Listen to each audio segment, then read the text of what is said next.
Halo guys, selamat datang lagi di Asosiasi TV. Jadi kalian sekarang tutorial gimana caranya download Apk Legends yang mod. Oke, jadi pertama-tama kalian harus klik link yang ada di video ini dulu.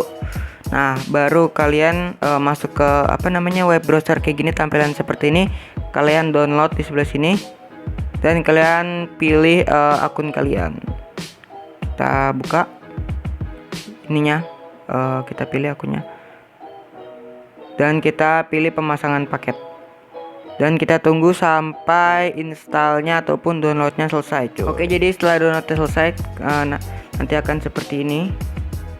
Oke, dan langsung kita install saja cuy.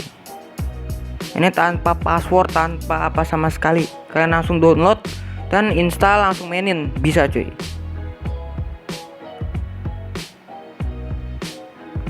Oke, kita tunggu sampai instalannya selesai.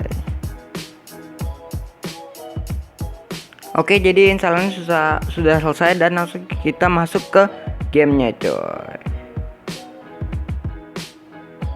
Oke, jadi ini saya sudah masuk ke gamenya. Jadi sampai segini saja videonya, jangan lupa subscribe channel ini dan juga nyalakan notifikasi loncengnya cuy. Bye bye.